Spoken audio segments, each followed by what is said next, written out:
Hello welcome back to Xylem learning. JC ആണ്, ജിതിൻ സാറാണ് സംസാരിക്കുന്നത്. സോ മക്കളെ, ഈ വർഷത്തെ NMMSനകത്ത് സോഷ്യൽ സയൻസ് ഭാഗത്തിനകത്ത് ഏറ്റവും പ്രധാനമായിട്ട് ചോദിക്കുന്ന ഷുവർ ആയിട്ടുള്ള ചില ഏരിയാസും അതിന്റെ ക്വസ്റ്റ്യൻസുമാണ് നമ്മൾ ചെയ്യുന്നത് ഇന്നത്തെ വീഡിയോയ്ക്കകത്ത് ഡിസ്കസ് ചെയ്യാൻ പോകുന്നത്. സോ നമുക്ക് എന്ത് ചെയ്യാം, വേഗം തന്നെ പ്രധാനപ്പെട്ട ഭാഗങ്ങളിലേക്ക് എന്ത് ചെയ്യാം നോക്കാം. സോ NMMSന് നിങ്ങൾക്ക് വേണ്ടിയിട്ടുള്ള സൈലത്തിന്റെ ഫ്രീ ബാച്ച് ആണ് ബ്രഹ്മോസ് ബാച്ച്. സോ ഉടനെ തന്നെ ബ്രഹ്മോസ് ബാച്ചിനകത്ത് ജോയിൻ ചെയ്യുക. നിങ്ങൾക്ക് ഫ്രീ ആയിട്ട് നിങ്ങൾക്ക് എന്ത് ചെയ്യാം, ക്ലാസ്സുകളൊക്കെ തന്നെ അവൈലബിൾ ആണ് കേട്ടോ. ഓക്കെ, ആദ്യമായിട്ട് നമുക്ക് പറയാൻ പോകുന്ന പ്രധാനപ്പെട്ട ഏരിയ എന്ന് പറഞ്ഞാൽ ബ്രിട്ടീഷ് ഇന്ത്യയുമായി ബന്ധപ്പെട്ടാണ്. ബ്രിട്ടീഷ് ഇന്ത്യ എന്ന് പറഞ്ഞാൽ NMMSനകത്ത് ഒരുപാട് ചോദ്യങ്ങൾ ആ ബ്രിട്ടീഷ് ഇന്ത്യയുമായിട്ട് ബന്ധപ്പെട്ട് എന്ത് ചെയ്യുന്നുണ്ട്, ചോദിക്കാറുണ്ട്. ബ്രിട്ടീഷുകാർ ഇന്ത്യയിലേക്ക് വന്നതിന് ശേഷം അവർ നടത്തിയിട്ടുള്ള പ്രധാനപ്പെട്ടുള്ള ചില ഭരണത്തിന്റെ ഒക്കെ ഭാഗമായിട്ട് ഇവിടെ വന്നിട്ടുള്ള കലാപങ്ങളെ കുറിച്ചും ആ കാലഘട്ടത്തിലുണ്ടായിരുന്ന സോഷ്യൽ റിഫോംസിനെ കുറിച്ചും ഈ പറഞ്ഞ റിഫോംസിനെ കുറിച്ചും ഒക്കെ എന്ത് ചെയ്യാറുണ്ട്, ചോദിക്കാറുണ്ട്. സോ അപ്പോൾ നമുക്ക് എന്ത് ചെയ്യാം, പ്രധാനമായിട്ട് ആ കാലഘട്ടത്തിലുള്ള പ്രധാനപ്പെട്ട ഏരിയാസും കാര്യങ്ങളൊക്കെ നോക്കാം. നമ്മുടെ ബ്രിട്ടീഷേഴ്സ് ഇന്ത്യയിൽ എത്തിയ സമയത്ത് നിങ്ങൾക്കറിയാം, ഏറ്റവും കൂടുതൽ എക്സ്പ്ലോയിറ്റേഷൻ അല്ലെങ്കിൽ ചൂഷണം അനുഭവിക്കേണ്ടി വന്ന ആൾക്കാരാണ് ഫാമേഴ്സ് എന്ന് പറയുന്നത് അല്ലേ. ഫാമേഴ്സ് ആയിട്ടുള്ള ആൾക്കാരാണ് ഏറ്റവും കൂടുതൽ പ്രശ്നങ്ങൾ എന്ത് ചെയ്യുന്നത്, അനുഭവിക്കേണ്ടി വന്നത്. ആ കാലഘട്ടത്തിനകത്ത് ബ്രിട്ടീഷേഴ്സ് കൊണ്ടുവന്നിട്ടുള്ള ലാൻഡ് റവന്യൂ സെറ്റിൽമെന്റ്സ് ഉണ്ട്. അതായത് അന്നത്തെ പ്രധാനപ്പെട്ട ശാശ്വതി ഭൂനികുതി വ്യവസ്ഥകളുണ്ട്. ഈ ഭൂനികുതി വ്യവസ്ഥകളെ കുറിച്ച് ഒരു ഏകദേശ ഐഡിയ നിങ്ങൾ ഉണ്ടാക്കണം. അതായത് ഈ കാലഘട്ടത്തിൽ ബ്രിട്ടീഷേഴ്സ് ഈ പറഞ്ഞ ഭൂമിയിൽ നിന്നും ഇവർ ടാക്സ് പിരിക്കാൻ അല്ലെങ്കിൽ നികുതി പിരിക്കാൻ വേണ്ടി അവർ കൊണ്ടുവന്നിട്ടുള്ള ചില സിസ്റ്റംസ് ആണുള്ളത്. അതിൽ ഒന്നാണ് ശാശ്വത ഭൂനികുതി വ്യവസ്ഥ, അല്ലെങ്കിൽ അതിനെ നമ്മൾ പറയുന്ന ഒരു പെർമനന്റ് ലാൻഡ് റവന്യൂ സെറ്റിൽമെന്റ്സ് എന്നാണ് പറയുന്നത്. ഇത് എവിടെയാണ് കൊണ്ടുവന്ന് വെച്ചാൽ ബംഗാളിലും ബീഹാറിലും ഒറീസയിലാണ്. ബോബ് എന്ന് ഓർത്ത് വെച്ചാൽ മതി, ബോംബ് എന്ന് ഓർത്ത് വെച്ചാൽ മതി. ബംഗാൾ, ബീഹാർ, ഒറീസ. ഓക്കെ, അത് അങ്ങനെ കിട്ടും. അടുത്തത് രണ്ടാമത്തത് റൈറ്റ് ടു വാരി സിസ്റ്റം ആണ്. റൈറ്റ് ടു വാരി സിസ്റ്റം എവിടെയാണ് കൊണ്ടുവന്നത്? അത് സൗത്ത് ഇന്ത്യൻ റീജിയൻ ആണ്. സൗത്ത് ഇന്ത്യ എന്ന് പറഞ്ഞാൽ ദക്ഷിണേന്ത്യയിലാണ് കേട്ടോ. അപ്പോൾ റൈറ്റ് ടു വാരി കൊണ്ടുവന്നത് എവിടെയാണ്? ദക്ഷിണേന്ത്യൻ റീജിയനിലാണ്. അപ്പോൾ ശാശ്വത ഭൂനികുതി വ്യവസ്ഥ ബംഗാൾ, ബീഹാർ, ഒറീസ. അപ്പോൾ ബോബ് എന്ന് ഓർത്ത് വെച്ചൂടാ.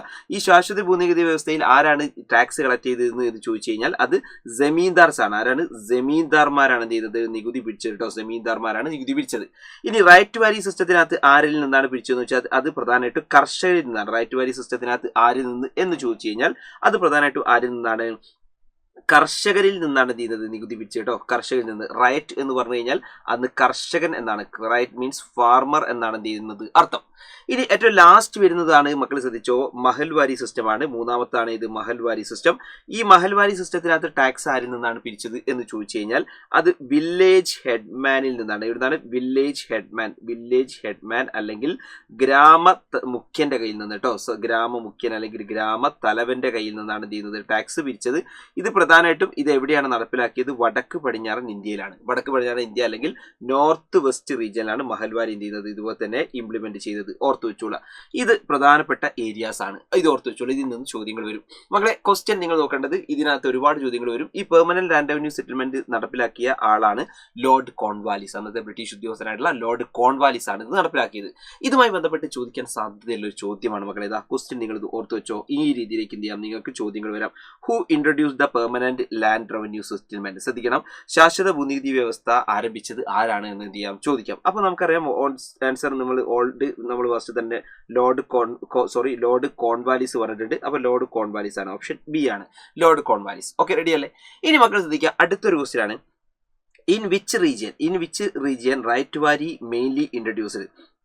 മക്കളെ, റൈറ്റ് ടു വാരി സിസ്റ്റം ഇന്ത്യക്കകത്ത് നടപ്പിലാക്കിയത് പ്രദേശം എവിടെയെന്നാണ് ചോദിച്ചത്. അപ്പം നമുക്കറിയാം റൈറ്റ് ടു വാരി നടപ്പിലാക്കിയ എവിടെയാണ്? സൗത്ത് ഇന്ത്യ അല്ലെങ്കിൽ സൗത്ത് ഇന്ത്യൻ റീജിയൻ അല്ലെങ്കിൽ ഈ പറയുന്ന ദക്ഷിണേന്ത്യയിലാണ് എന്ത് ചെയ്തത്, റൈറ്റ് ടു വാരി നടപ്പിലാക്കിയത്. നേരത്തെ നമ്മൾ പഠിച്ചിട്ടുണ്ട്. ഓക്കെ അല്ലേ? റെഡി. ഇനി മക്കൾ ശ്രദ്ധിക്കുക, ആ കാലഘട്ടത്തിൽ തന്നെ ബ്രിട്ടീഷേഴ്സിന്റെ ഭയങ്കരമായ ചൂഷണത്തിന്റെ ഭാഗമായിട്ട് ഒരുപാട് റെസിസ്റ്റൻസുകൾ അല്ലെങ്കിൽ ഒരുപാട് പ്രതിരോധങ്ങൾ ബ്രിട്ടീഷുകാർക്ക് എന്ത് വരുന്നുണ്ട്. ഒരുപാട് കലാപങ്ങളും സമരങ്ങളും ഉണ്ടാകുന്നുണ്ട്. അതിൽ പ്രധാനമായിട്ടും മക്കൾ ശ്രദ്ധിക്കേണ്ടത് ഒന്നാമത്തതാണ് ബ്രിട്ടീഷേഴ്സിനെതിരെ വന്നിട്ടുള്ള കർഷകരുടെ നേതൃത്വത്തിൽ ഉണ്ടായിരുന്ന കർഷക കലാപങ്ങൾ. ഒരു ഭാഗത്താണ് ഇത് കർഷക കലാപങ്ങൾ ഉണ്ടായിട്ടുണ്ട്. അതേപോലെ തന്നെ ട്രൈബൽ മൂവ്മെന്റ്സ് ഉണ്ട്. ഒന്ന് കർഷകരുടെ ഭാഗത്ത് നിന്ന് കർഷക കലാപങ്ങളുണ്ട്. രണ്ടാമത്തെ ട്രൈബൽ മൂവ്മെന്റ്സ് അല്ലെങ്കിൽ ഗോത്ര കലാപങ്ങൾ, ആദിവാസികളായിട്ടുള്ള ആൾക്കാർ നടത്തിയിട്ടുള്ള ഗോത്ര കലാപങ്ങൾ എന്ത് ചെയ്യുന്നുണ്ട്, നടന്നിട്ടുണ്ട്. ഓക്കെ, അതിൽ കർഷക കലാപത്തിൽ ഒന്നാണ് ഇൻഡിഗോ റിവോൾട്ട്, ഈ നീലം കലാപം. അതേപോലെ തന്നെയാണ് മാപ്പിള കലാപങ്ങൾ. അതേപോലെ തന്നെ ഈ ഗോത്ര കലാപങ്ങൾക്ക് ഉദാഹരണമാണ് സന്താൽ റിബല്യനും അതുപോലെ തന്നെ കുറിച്യ റിബല്യനും. നമ്മൾ ഇതിനെക്കുറിച്ച് ജസ്റ്റ് എന്ത് ചെയ്യാണ്, ഒന്ന് നോക്കുകയാണ്. ആദ്യം തന്നെ ഇൻഡിഗോ റിവോൾട്ട് ആണ്. ഇൻഡിഗോ റിവോൾട്ട് 1859 ബംഗാളിലാണ് എന്ത് ചെയ്തത്, നടന്നത്. ഇതിന്റെ കാരണം ഇൻഡിഗോയുമായി ബന്ധപ്പെട്ടാണ്. അതായത് ഈ പറഞ്ഞ ബ്രിട്ടീഷേഴ്സ് ഇവിടെ എത്തുന്നു. ആ എത്തിയ സമയത്ത് ബ്രിട്ടീഷേഴ്സ് ഇതേപോലെ എന്ത് ചെയ്യാണ്, അവർക്ക് വേണ്ട ഈ വസ്ത്രത്തിനൊക്കെ നിറം കൊടുക്കുന്ന നീലം എന്ന് പറയുന്ന സാധനം ഇവിടെ കൃഷി ചെയ്യണമെന്ന് ആവശ്യപ്പെടുന്നു. കർഷകർ അവരുടെ ഭൂമിയുടെ ഏറ്റവും മെയിൻ ആയിട്ടുള്ള സ്ഥലത്ത് എന്ത് ചെയ്യുന്നു, കൃഷി ചെയ്യുന്നു. അങ്ങനെ കൃഷി ചെയ്ത് ഇതൊക്കെ പാകമായ സമയത്താണ് ബ്രിട്ടീഷേഴ്സ് എന്ത് ചെയ്യുന്നത്, ഇതുപോലെ തന്നെ പറയുന്നത് ഈ നീലം ഇനി ഞങ്ങൾക്ക് ആവശ്യമില്ല. കാരണം അവരുടെ നാട്ടിൽ അവരെന്ത് ചെയ്യുന്നു, ആർട്ടിഫിഷ്യൽ കളേഴ്സ്, കൃത്രിമമായ ചായങ്ങൾ ഞങ്ങൾ കണ്ടെത്തിയിട്ടുണ്ട്, അതുകൊണ്ട് ഇത് ഞങ്ങൾക്ക് ആവശ്യമില്ല എന്ന് പറയാണ്. അപ്പോൾ കർഷകർ അതുവരെ അവരുടെ കൃഷിയൊക്കെ മുടക്കിയിട്ടാണ് നീലം കൃഷി ചെയ്തത്. പക്ഷേ നീലത്തിന് വിചാരിച്ച വിലയോ കാര്യങ്ങളോ ഒന്നും കിട്ടിയില്ല. അങ്ങനെ കർഷകരുടെ ജീവിതം ദുരിതത്തിലായി. അങ്ങനെയാണ് ഈ പറയുന്ന ബംഗാളിലുള്ള കർഷകർ എന്ത് ചെയ്യുന്നത്, ബ്രിട്ടീഷുകാർക്കെതിരെ എന്ത് ചെയ്യുന്നത്, സമരമായിട്ട് നിൽക്കുന്നത്. അതാണ് ഇൻഡിഗോ റിവോൾട്ട്. ഇനി മക്കൾ ശ്രദ്ധിക്കുക, അത് കഴിഞ്ഞാൽ പിന്നീട് ബ്രിട്ടീഷേഴ്സിനെതിരെ ഫൈറ്റ് ചെയ്തിട്ടുള്ള അടുത്ത പ്രധാനപ്പെട്ട ഒന്നാണ് പെസൻ റിവോൾട്ടുകളിൽ ഒന്നാണ് കേരളത്തിൽ നടന്നിട്ടുള്ള നമ്മുടെ പ്രധാനപ്പെട്ട മാപ്പിള റിബല്യൻ എന്ന് പറഞ്ഞിട്ടോ, മാപ്പിള കലാപം എന്ന പേരിൽ. എന്തുകൊണ്ട് ഇത് വന്നു എന്ന് ചോദിച്ചാൽ നമ്മുടെ നോർത്ത് കേരളയ്ക്കകത്ത്, എസ്പെഷ്യലി നമ്മുടെ മലപ്പുറം റീജിയൻസിനകത്തൊക്കെയാണ് മെയിനായിട്ടും ഇത് നടന്നത്. ആ സ്ഥലങ്ങളിലൊക്കെ മെജോറിറ്റിയും ഇതുപോലെ തന്നെ മുസ്ലിംസ് ഏരിയ ആയിരുന്നു, മുസ്ലിം മെജോറിറ്റി ഏരിയ ആണ്. കൂടാതെ അവരുടെ എല്ലാ ആൾക്കാരൊക്കെ തന്നെ ഭൂരിപക്ഷം എന്താണ്, ഫാമേഴ്സ് ആയിട്ടുള്ള ആൾക്കാരാണ്. അതുകൊണ്ട് ഈ പറയുന്ന കാലഘട്ടത്തിനകത്ത് ബ്രിട്ടീഷേഴ്സിന്റെ നികുതിക്കെതിരെ, അതായത് ഈ നികുതി പരിഷ്കാരങ്ങളുമായി ബന്ധപ്പെട്ട് ഒരുപാട് പൊറുതിമുട്ടിയിട്ടുള്ള ജനങ്ങളാണ് എന്ത് ചെയ്യുന്നത്, പാവപ്പെട്ട ജനങ്ങളാണ് ബ്രിട്ടീഷേഴ്സിനെതിരെ കലാപവുമായിട്ട് വരുന്നത്. അങ്ങനെ കലാപത്തിന് ബ്രിട്ടീഷേഴ്സ് ഒന്നും രണ്ടുമല്ല ഒരുപാട് നിരവധിയായിട്ടുള്ള കലാപങ്ങൾ ഉണ്ടാവുന്നുണ്ട്. നമുക്ക് ശ്രദ്ധിക്കുക, അതിനകത്ത് ഏറ്റവും ഫേമസ് ആയിട്ട് നടന്നൊരു കലാപമാണ് 1921 മലബാർ കലാപം. ആ കലാപത്തിനകത്ത് മക്കൾ മനസ്സിലാക്കേണ്ടത് പ്രധാനമായിട്ടും ഉണ്ടായ ഒരു സംഭവമാണ് വാഗൺ ട്രാജഡി. ശ്രദ്ധിക്കുക, അന്ന് കലാപത്തിൽ ഇറങ്ങിയിട്ടുള്ള ആൾക്കാരെ ബ്രിട്ടീഷുകാർ എന്താണ്, ഇതുപോലെ തന്നെ ഒരു ഗുഡ്സിൽ ഒരു അടച്ചിട്ട ഗുഡ്സിൽ ഒരു സ്ഥലത്ത് നിന്ന് മറ്റൊരു സ്ഥലത്തേക്ക് കൊണ്ടുപോകുമായിരുന്നു അല്ലേ. അങ്ങനെ കൊണ്ടുപോകുന്ന സമയത്താണ് ആൾക്കാർ ശ്വാസം മുട്ടി മരിച്ചത്. അതാണ് വാഗൺ ട്രാജഡി എന്ന് പറഞ്ഞിട്ടോ. അപ്പോൾ ഈ പറഞ്ഞ മാപ്പിള റെബല്യന്റെ ഒക്കെ ഭാഗമായി ഉണ്ടായ 1921 മലബാർ കലാപത്തിന്റെ ഭാഗമായിട്ടാണ് എന്തുണ്ടായിട്ടുള്ളത്, ഈ പറയുന്ന വാഗൺ ട്രാജഡി ഉണ്ടായിട്ടുള്ളത്. നിങ്ങൾക്ക് അവിടെ പിക്ചറിൽ കാണാൻ പറ്റുന്നില്ലേ, ആൾക്കാരെ ബ്രിട്ടീഷുകാർ നിഷ്കരണം എന്താണ്, കൊന്നൊടുക്കുകയാണ്.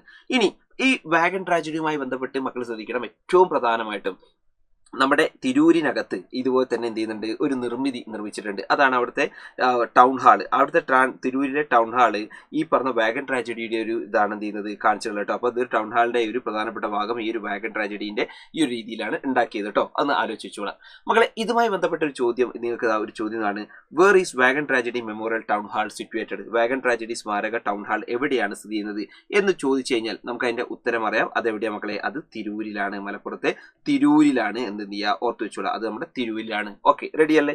ഇനി മക്കളെ നോക്കിക്കോ, അടുത്തത് നമ്മൾക്ക് ഇനി പറയാൻ പോകുന്നത്, നിങ്ങൾ നോക്ക്, ഇവിടെ നമ്മൾ ഇതുവരെ ഇൻഡിഗോ റിവോൾട്ടിനെ കുറിച്ചും മാപ്പിള റിവോൾട്ടിനെ കുറിച്ചും ഒക്കെ ഏകദേശം നമ്മൾ എന്ത് ചെയ്യാന്നുള്ളത് ഒരു ഷോർട്ടായിട്ട് നമ്മൾ എന്ത് ചെയ്തിട്ടുണ്ട്, പറഞ്ഞിട്ടുണ്ട്. ഇൻഡിഗോയും പറഞ്ഞു, മാപ്പിളയും പറഞ്ഞു. ഇനി അത് കഴിഞ്ഞാൽ പിന്നെ നമുക്ക് ഗോത്ര കലാപങ്ങളാണ്, അതായത് ബ്രിട്ടീഷേഴ്സിനെതിരാനുള്ള ആദിവാസി ഗോത്ര വിഭാഗങ്ങളുടെ കലാപങ്ങൾ. അതിലാണ് സന്താൾ റിബല്യനും കുറിച്യ റിവോൾട്ടും പറയാനുള്ളത്. അപ്പൊ നമുക്ക് ആദ്യം തന്നെ സന്താൾ റിബല്യൻ എന്ത് ചെയ്യാം, എന്താന്ന് പറയാം. എന്താണ് സന്താൾ കലാപം? മക്കളെ, സന്താൾ കലാപം നടന്നിട്ടുള്ളത് എവിടെയാണെന്ന് വെച്ചാൽ അത് രാജ്മഹൽ കുന്നുകളെ ബേസ് ചെയ്തിട്ടാണ്. ശ്രദ്ധിക്കുക, രാജ്മഹൽ കുന്നുകൾ കേട്ടോ. അതായത് 1855 ഇത് നടക്കുന്നത്.